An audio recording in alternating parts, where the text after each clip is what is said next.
Hello बच्चों, welcome to Rezang La education. मेरा नाम है भारती और मैं हूँ आपकी ज़ूलॉजी एजुकेटर। लास्ट क्लास में बच्चों हम लोग इवोल्यूशन पढ़ रहे थे। इवोल्यूशन में हम लोगों ने कर लिया था होमोलोगस एनालोगस स्ट्रक्चर्स हम लोगों ने कर लिए थे, उनके एग्जांपल्स देख लिए थे। यानी कि अभी भी हम लोग क्या कर रहे हैं, हम लोग प्रूफ्स बता रहे हैं, प्रूफ्स दिखा रहे हैं, अदालत के सामने सबूत प्रेजेंट कर रहे हैं ताकि हमारी जो ये इवोल्यूशन वाली चीज़ है वो क्या हो सके, साबित हो सके। ठीक है, अब हुआ क्या कि हमने होमोलोगस एनालोगस पढ़ लिया, यानी कि हम लोग मॉर्फोलॉजी और एनाटमी के एनाटमिकल स्ट्रक्चर्स में क्या ढूंढ रहे थे, कुछ ना कुछ लिंक ढूंढ रहे थे, कुछ ना कुछ इवोल्यूशनरी रिलेशनशिप ढूंढ रहे थे। उसी को आगे बढ़ाते हुए let's start with vestigial organs. अब यार ये वेस्टिजियल ऑर्गन्स क्या है? ये वो ऑर्गन्स हैं जो हमारे एंसेस्टर्स पुरखों में कंप्लीटली प्रेजेंट थे और इनका कुछ फंक्शन था, है ना। अब लेकिन अब क्या हुआ है, ये कभी कभी ये ऑर्गन्स अभी भी हमारी बॉडी में कहीं ना कहीं प्रेजेंट है, कंप्लीटली इनकम्प्लीटली बट प्रेजेंट है। बट अब इनका क्या है, फंक्शन ही खो गया है। फंक्शन क्या हो गया है, खत्म हो गया है। अब फंक्शन कैसे खत्म हो गया यार? फंक्शन ऐसे खत्म हो गया कि अब जब पुराने जमाने में क्या था, उन एंसेस्टर्स को उस ऑर्गन की जरूरत हुआ करती थी तो वो फंक्शनल था। लेकिन अब जब जैसे जैसे नई एनवायरनमेंट आई, नई नई सराउंडिंग आई, नई नई चीज़ें डेवलप हुई, जैसे जैसे इवॉल्व हो रहे थे लोग, तो क्या हुआ यार, तो नई चीज़ों के अंदर अडाप्ट करने के लिए खुद को क्या किया गया, इन ऑर्गन्स ने अपना क्या करा, फंक्शन ही खो दिया। ठीक है, तो ये क्या है, these are the remnants of organs which were completely and which were complete and functional, which were complete and functional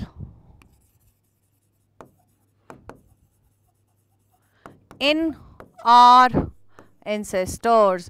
ancestors के टाइम पर क्या थे, ये कंप्लीटली प्रेजेंट थे और दे वर फंक्शनल। ये क्या शो कर रहे हैं, they show that the adaptations to new environment, they showed that the adaptation to new organism और environment into the of the new organism, मतलब एक नए ऑर्गेनिज्म की अडेप्ट करने की कैपेबिलिटी को, एक नए एनवायरनमेंट में जब उसने अपने आप को अडेप्ट किया बच्चों, उसके वजह से क्या हुआ, उन अडेप्टेशंस के वजह से ये ऑर्गन्स वेस्टिजियल हो गए। तो ये क्या है, ये क्या शो कर रहे हैं, they show that to adapt into new environment, organisms lost the functions of these organs। क्या हुआ, खुद को नई जगह अडेप्ट, वो गाना नहीं है, मतलब वो चीज़ नहीं है कि नए दोस्त बन जाते हैं तो पुराने वाले को भूल जाते हैं। यहाँ पर भी नई एनवायरनमेंट में, नई जगह में फिट होने के लिए ये इन्वेस्टिजियल ऑर्गन्स को क्या हुआ, इन्वेस्टिजियल ऑर्गन के साथ हुआ कि अपना फंक्शन ही भूल गए। हमारी बॉडी भी भूल गई कि इनका भी हमारी बॉडी में कोई फंक्शन हुआ करता था। कब हुआ करता था, हमारे एंसेस्टर्स पुरखों के टाइम पे फंक्शन था। अब एग्जाम्पल्स लिख लो यार, एग्जाम्पल्स क्योंकि इंपॉर्टेंट है। एग्जाम्पल्स क्या है, rudiments of reptilian jaw। ठीक है, सेकेंड एग्जाम्पल है यार आपका अपेंडिक्स इन ह्यूमन। अब अपेंडिक्स कहाँ प्रेजेंट है, सीकम के पास प्रेजेंट है ना। अब ये क्या हो रहा है, इस अपेंडिक्स में क्या हुआ करता था यार, सेलुलोज ना स्टोर हुआ करता था। हमारे पुरखों के टाइम पे इसमें क्या हुआ करता था, सेलुलोज स्टोर हुआ करता था। बट क्यों स्टोर हो रहा था तब, स्टोरेज क्यों हो रही थी? क्योंकि यार उस टाइम पे बहुत बहुत बहुत साल पहले वो कच्चे पत्ते खा रहे थे यार, कच्चे पत्ते खा रहे थे, तो पत्तों के अंदर क्या था? सेलुलोज था, जिसको स्टोर होने की जरूरत पड़ रही थी।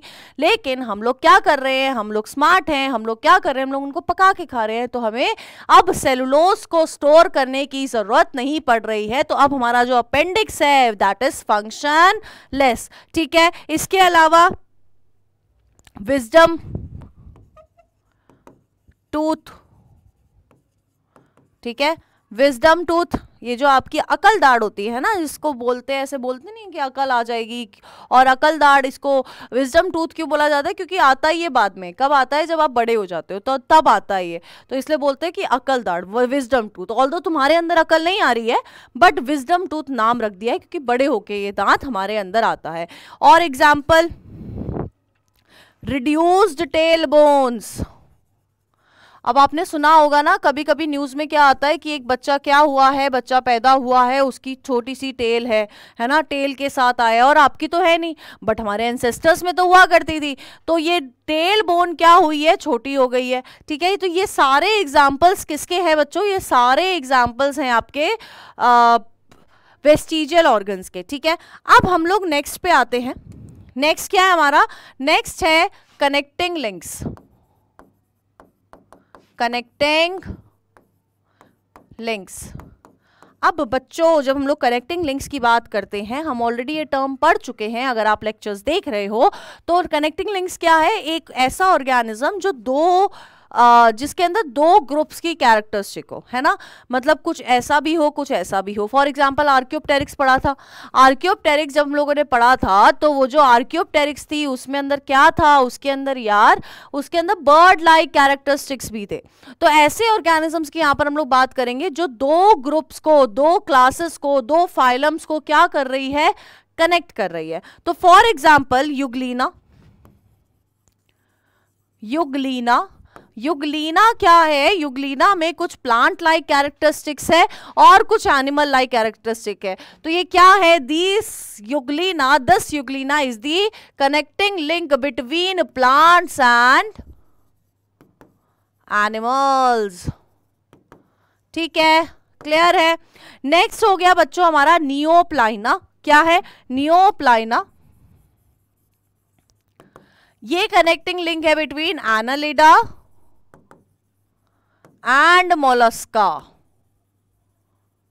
ठीक है, फिर आ जाता है बच्चों हमारा थर्ड, आ जाता है क्या? थर्ड है हमारा पेरीपैटस। पेरीपैटस, ये पेरीपैटस है बच्चों connecting link between arthropoda and Annelida. किस किस के बीच में? Annelida and arthropoda. ठीक है, और फिर आपका आर्कियोप्टेरिक्स आ जाता है। आर्कियोप्टेरिक्स आपका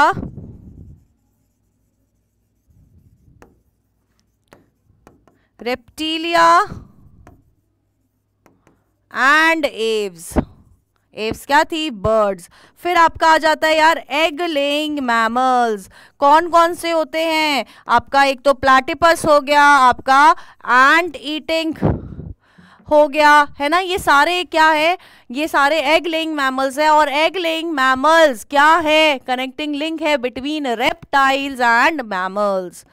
रेप्टाइल्स एंड मैमल्स।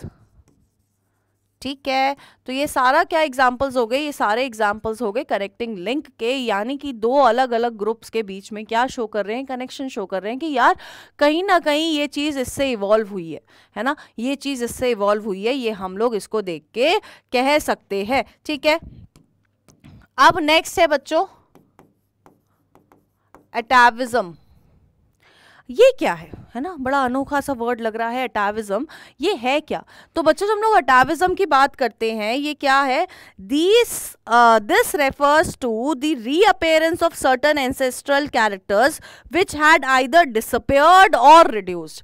ये किसको रेफर कर रहा है? ये रेफर कर रहा है कुछ ऐसे एंसेस्टर्स के कैरेक्टर्स जो क्या हो गए हैं, जो रीअपेयर हुए हैं किसी के अंदर, है ना। मतलब वो एंसेस्टर्स में हुआ करते थे, लेकिन अब क्या हो गए हैं, किसी नए न्यू बॉर्न बेबी में वो रीअपेयर हुए हैं, दोबारा दिखे हैं, ठीक है। तो इसको हम लोग क्या कहते हैं? इसको हम लोग बोलते हैं अटैविज्म, ठीक है। फॉर एग्जाम्पल, जो मैंने आपको टेल वाला एग्जाम्पल बताया था कि आजकल क्या, जैसे कभी कभी न्यूज में आ जाता है ना, यार इस बच्चे की टेल पाई गई, तो ये जो टेल वाला फीचर है यार, हमारे एंसेस्टर्स में हुआ करता था, लेकिन अब अगर उस बच्चे में वो आया है, वो कैरेक्टर शो हुआ है, यानी कि कभी ना कभी किसी ना किसी के अंदर उसके एंसेस्टर में ये टेल रही होगी, तो अब उस दोबारा क्या हुई है? रीअपेयर हुई है।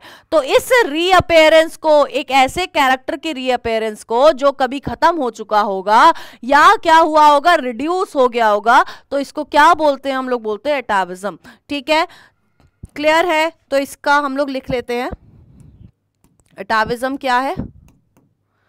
It is the reappearance of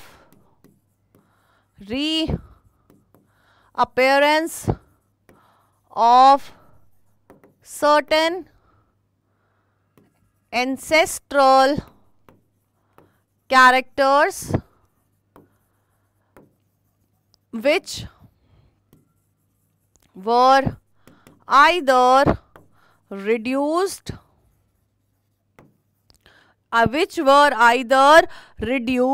और डिसअपेयर्ड। अब वो क्या दिख रहा था, मतलब एक एंसेस्टर में हमारे में क्या थी, मान लो टेल थी, उसके बाद बहुत सारे साल हमारे में वो टेल दिखी ही नहीं यार, अब एकदम से किसी में दिख गई, है ना, बिल्कुल न्यू बॉर्न कोई बेबी हुआ और उसमें वो टेल शो होने लगी, तो उसको हम लोगों ने क्या बोला? अटैविज्म बोला। तो फॉर एग्जाम्पल, एक आपका एग्जाम्पल क्या है? एक है बच्चों आपका moving pinna. Example, moving pinna. Pinna क्या है? इसको बोलते हैं आउटर ईयर के इस वाले पार्ट को जो साउंड वेव्स कलेक्ट कर रहा है। तो इस किसी किसी कैरेक्टरिस्टिक होती है ना, ये हिला सकते हैं, है ना। मूवी में देखा होगा, 3 इडियट्स में देखा होगा, ऐसे ऐसे करके हिला सकते हो। तो क्या हो गया?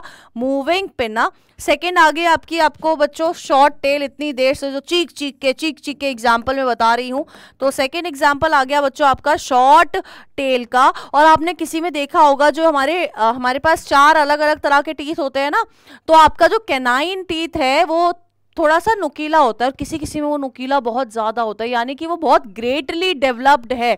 तो वो भी क्या है, वो हमारे एंसेस्टर्स में था, ताकि वो खाना अच्छे से चबा सके, क्योंकि पका तो रहे थे नहीं। तो ग्रेटली डेवलप्ड कैनाइन टीथ क्या है?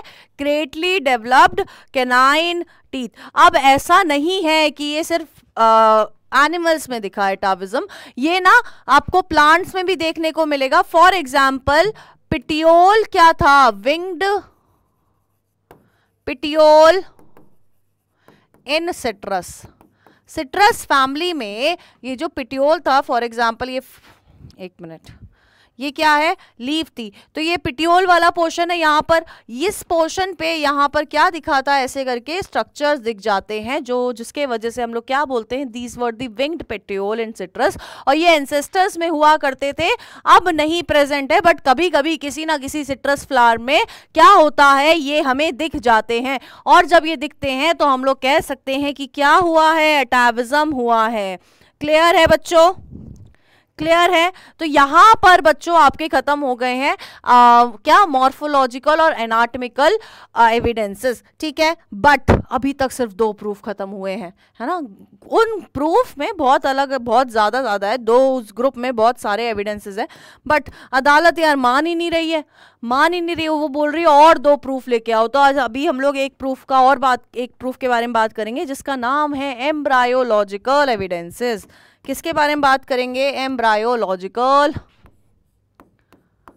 एविडेंसेस। एम्ब्रायोलॉजिकल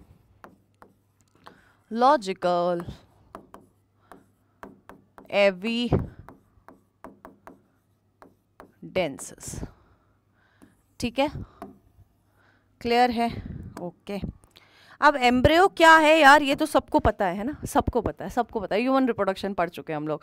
एम्ब्रियो सबको पता है, जाइगोट के बाद एम्ब्रियो बनता है ना, फ्यूजन होती है, जाइगोट फॉर्म होता है, क्लीवेजेस होते हैं, इम्प्लांटेशन होती है, एम्ब्रियो फॉर्मेशन होते हैं, पता नहीं फिर आगे ब्लास्टुला, और मतलब ब्लास्टुला इम्प्लांटेशन से पहले बन जाता है, फिर इम्प्लांटेशन होगी, फिर फीटस डेवलप हो रहा है, तो बहुत सारी चीज़ें हम लोग ऑलरेडी पढ़ चुके हैं। तो यार ये एम्ब्रायोलॉजिकल एविडेंसेस में हमने क्या देखा कि यार कभी मतलब जो अर्ली डेवलपमेंट थी ना मल्टी सेलुलर एनिमल्स की, मल्टी सेलुलर ऑर्गेनिजम्स की, हमने देखा यार उनकी अर्ली डेवलपमेंट में बहुत ज़्यादा सिमिलैरिटीज़ थी।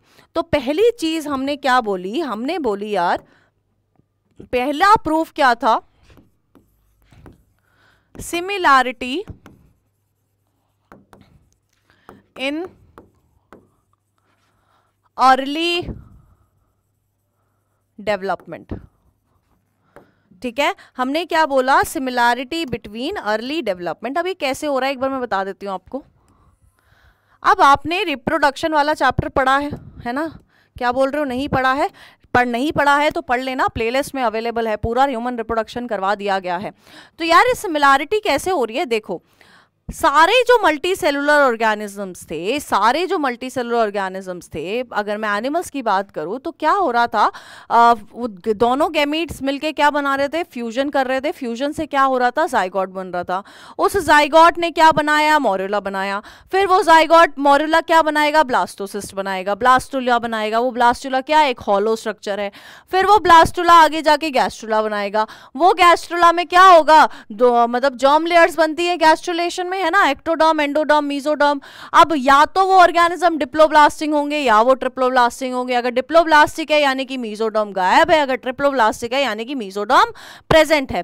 तो इससे हमें क्या पता चला कि सारे जो हमारे मल्टी सेलुलर ऑर्गेनिजम्स थे उनकी जो अर्ली डेवलपमेंट है उसमें ये स्टेजेस आ ही रहे हैं।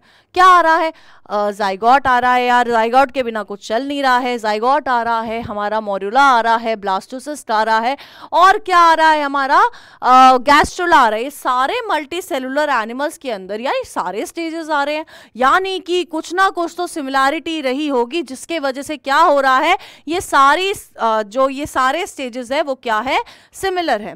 ठीक है, तो इससे हमें क्या पता चला, इससे पता चला कि multi cellular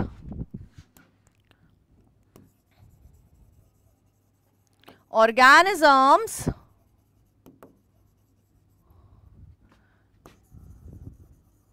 have common similarities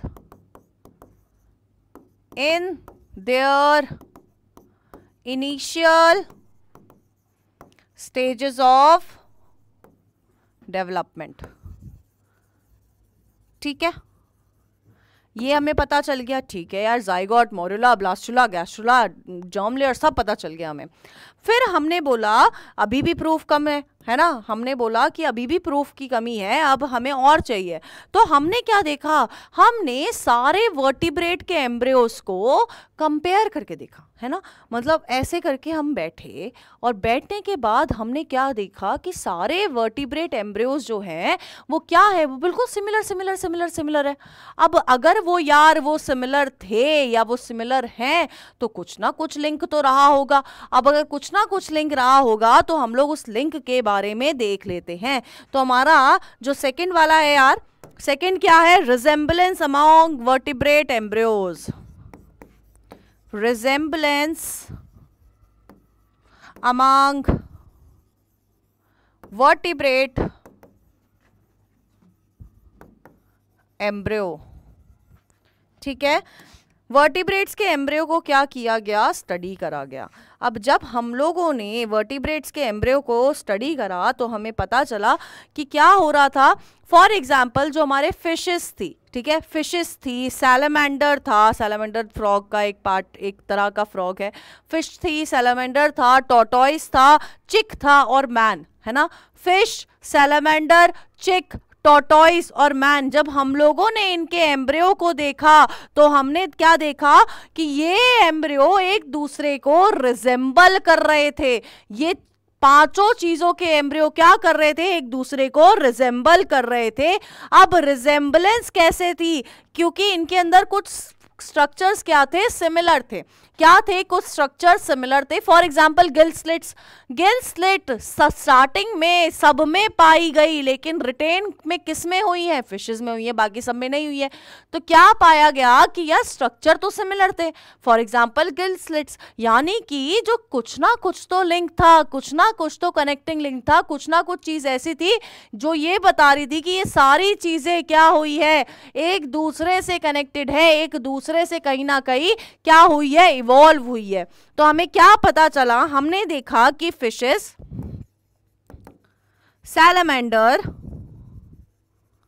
ठीक है, टॉर्टोइस, चिक और मैन यानी कि हम ह्यूमन, हमने देखा कि इन सब में क्या प्रेजेंट था, इसमें एम्ब्रियो जो था, एम्ब्रियो रिजेंबल वन अनदर, एक दूसरे के एम्ब्रियो की तरह लग रहे थे। यानी कि क्या था, सेम फॉर्म और स्ट्रक्चर था उस एम्ब्रियो का, इन सबके एम्ब्रियो का सेम फॉर्म और स्ट्रक्चर मिला हमें। अब जब हमें ये देखने को मिल गया बच्चों, तो हमने क्या देखा, एग्जाम्पल क्या था, एग्जाम्पल था सॉरी गिल क्लेफ्ट्स और या फिर टेल, सबके एम्ब्रियो में टेल और गिल क्लेफ्ट्स मिली, बट किसी न किसी चीज में रिटेन होगी, किसी ऑर्गेनिज्म में वो रह गई और किसी ऑर्गेनिज्म में वो नहीं रह पाई। ठीक है, क्लियर है। तो हमें इससे क्या पता चला कि यार रिजेंबलेंस थी, तो यानी कि कुछ ना कुछ कनेक्टिंग लिंक था। अब ऐसे ही तो होता है ना, अगर तुम्हारी शक्ल किसी से मिलती है ना, फॉर एग्जांपल तुम्हारे सिबलिंग से तुम्हारी शक्ल बहुत मिल रही है, बहन से बहुत, तो हम देखते ही पहचान जाएंगे, अरे यार ये तो इसकी बहन है, अरे यार ये तो इसका भाई है। तो यानी कि कनेक्शन है यार तुम दोनों के बीच में, तभी पहचान पा रहे हैं, है ना। तो ये क्या हो रहा है, ये क्या है, कुछ सिमिलैरिटीज है। अब थर्ड चीज जो हम लोगों ने देखी, हमने देखा थर्ड चीज जिसके बारे में हम लोग बात करी, वो थी प्रोग्रेसिव मेटामॉर्फोसिस। ठीक है, हमने बात करी उसके बाद प्रोग्रेसिव मेटामॉर्फोसिस के बारे में। अब देखो बच्चों, इसमें क्या हुआ, प्रोग्रेसिव मेटामॉर्फोसिस की जब हम लोग बात करते हैं, हमने देखा कि जो लार्वा था किसका, लैम्प्रे का। लैम्प्रे एक अलग ऑर्गेनिज्म है, उसके लार्वा का नाम है अमोनोसिट लार्वा। हमने देखा कि ये जो लार्वा है लैम्प्रे का, वो कहीं ना कहीं रिजेंबल कर रहा है अडल्ट फॉर्म ऑफ एम्फियोक्सिस। हमने देखा कि लार्वा है, ठीक है, अमोनोसिट लार्वा है लैम्प्रे का। ये लार्वा का स्ट्रक्चर कहीं ना कहीं मतलब सिमिलर किससे है, एम्फियोक्सिस के अडल्ट फॉर्म से सिमिलर है। सोचो, मतलब दो अलग ऑर्गेनिज्म और इसका लार्वल स्टेज किससे सिमिलर है, एम्फियोक्सिस से या फिर ब्रांकियोस्टोमा से सिमिलर है। ठीक है, तो यानी कि हम कहीं ना कहीं कह सकते हैं कि दिस लैम्प्रे जिसका वो लार्वा था, वो डेवलप कहां से हुआ है, that larva has been developed from branchiostoma. तो क्या बोला हमने, बोला अमोनोसिट larva of lamprey resemble, a monocyte larva of lamprey resemble adult form of amphioxus। ठीक है, यानी कि हमने कह सकते हैं कि lamprey has been developed from ब्रांकियोस्टोमा। ब्रांकियोस्टोमा जिसको हम लोग एम्फियोक्सस भी बोलते हैं। क्लियर है, ठीक है, ठीक है, तो हमें क्या पता चला कि एक प्रोग्रेसिव मेटामॉर्फोसिस थी, यानी कि इतनी ज्यादा क्या हो रहा था, सोचो किसी एक ऑर्गेनिज्म का लार्वा किसी और ऑर्गेनिज्म के अडल्ट फॉर्म को रिजेंबल कर रहा था, इतनी ज्यादा प्रोग्रेसिव मेटामॉर्फोसिस हमें देखने को मिली। ठीक है, अभी नेक्स्ट जब हम लोग बात करते हैं, हम लोगों ने देख लिया प्रोग्रेसिव मेटामॉर्फोसिस, फोर्थ है ना, थर्ड कर लिया था, let's start with fourth is development of many vertebrate organs, development of many vertebrate organs.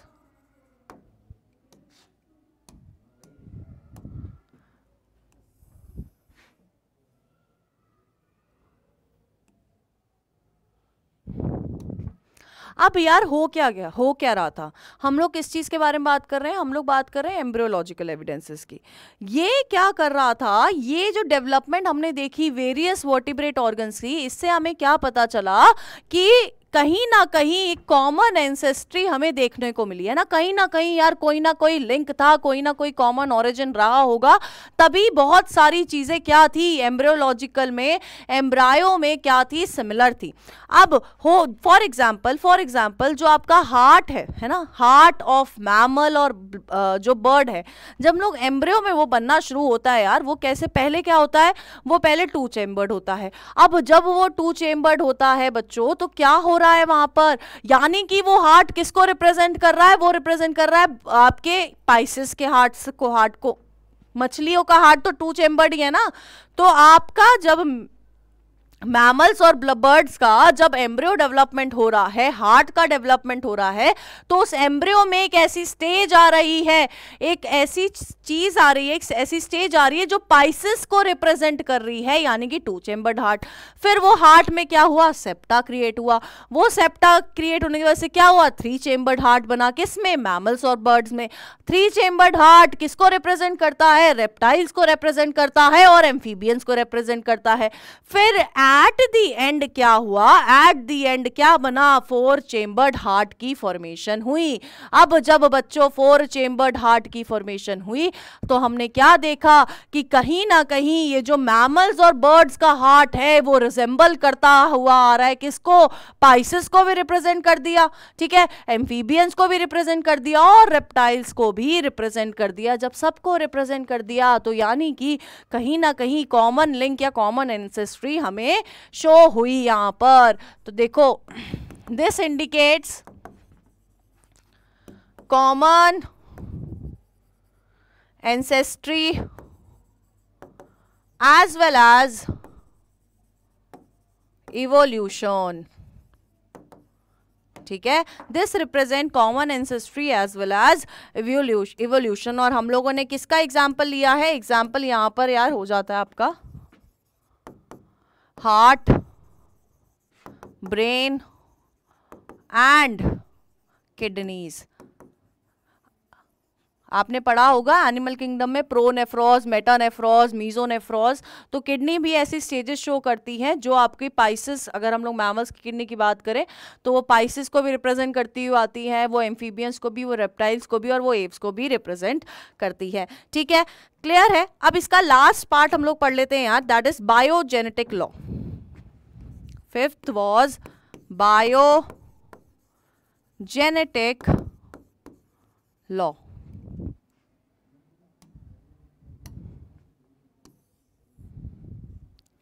ये जो लॉ था, एक साइंटिस्ट थे एक जिनका नाम था अर्नेस्ट हैकल। कौन थे, अर्नेस्ट जी, ठीक है, अर्नेस्ट हैकल। इन्होंने क्या बोला, इन्होंने एक सिंपल सी स्टेटमेंट दी, ठीक है, इन्होंने वो स्टेटमेंट दी जो स्टेटमेंट कहती है that ontogeny is recapitulation of phylogeny. इन्होंने बस एक स्टेटमेंट दी कि ऑन्टोजेनी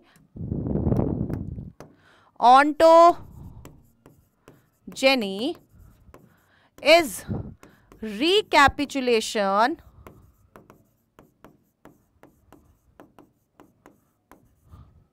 of